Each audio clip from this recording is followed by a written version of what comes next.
सकल अमंगल हरता देते सबका साथ। प्रभु जय चांदी पाठ। जय चांदी पाठ, प्रभु जय चांदी पाठ। सकल अमंगल हरता, सकल अमंगल हरता देते सबका साथ। प्रभु जय चांदी पाठ। अश्वरूप धर आए पर्वत पर सोहे। प्रभु पर्वत पर सोहे।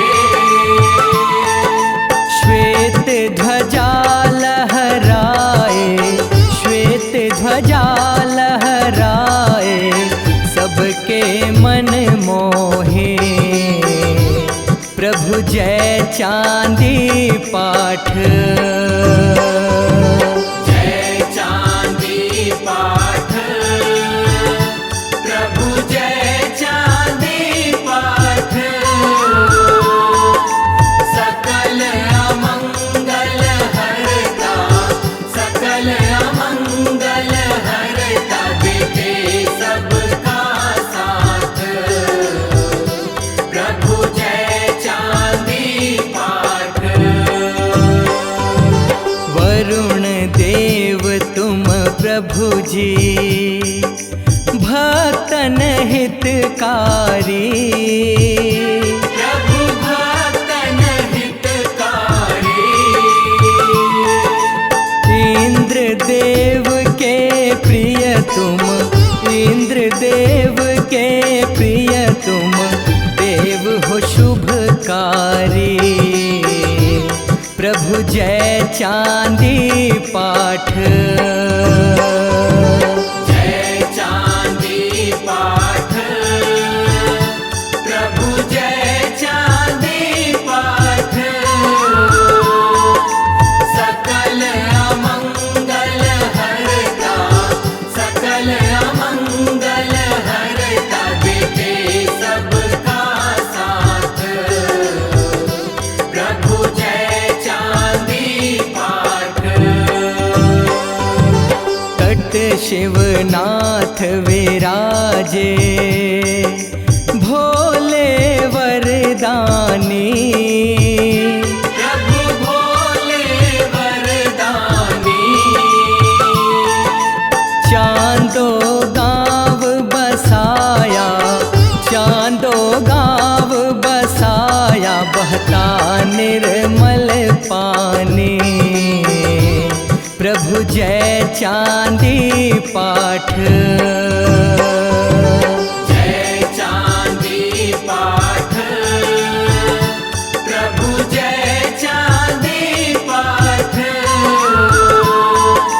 सकल अमंगल हरता, सकल अमंगल हरता देते सबका साथ।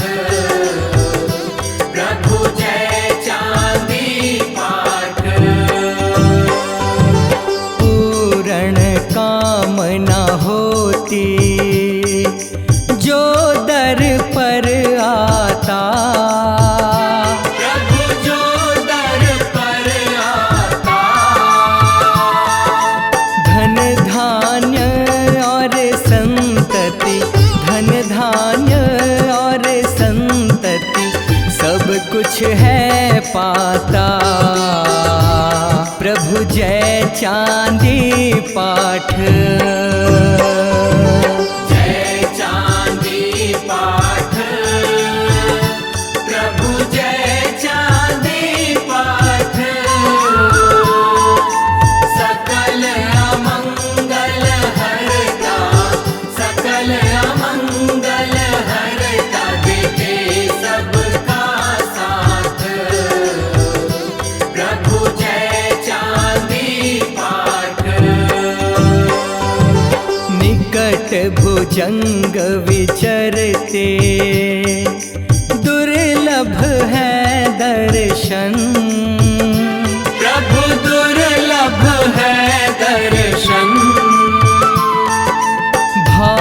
भक्ति श्रद्धा का, भाव भक्ति श्रद्धा का भक्त करे अर्पण।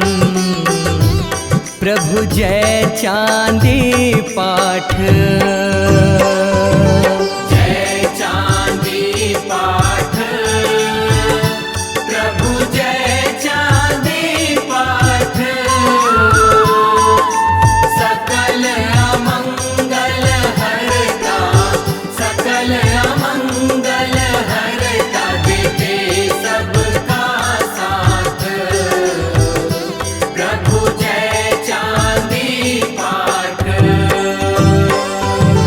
धूप दीप नैवेद्य है अर्पण, फूल कनेर चढ़े। प्रभु फूल कनेर चढ़े।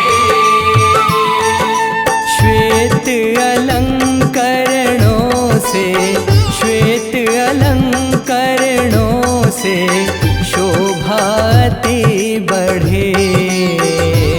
प्रभु जय चांदी पाठ, जय चांदी पाठ, प्रभु जय चांदी पाठ। सकल अमंगल हरता, सकल अमंगल हरता, देते सबका साथ। प्रभु जय चांदी पाठ। प्रभु जी हम हैं भक्त तुम्हारे, सब पर कृपा करो। प्रभु सब पर कृपा करो। सुख संपत्ति आरोग्य, सुख संपत्ति आरोग्य दे खुशहाल करो। प्रभु जय चांदी पाठ।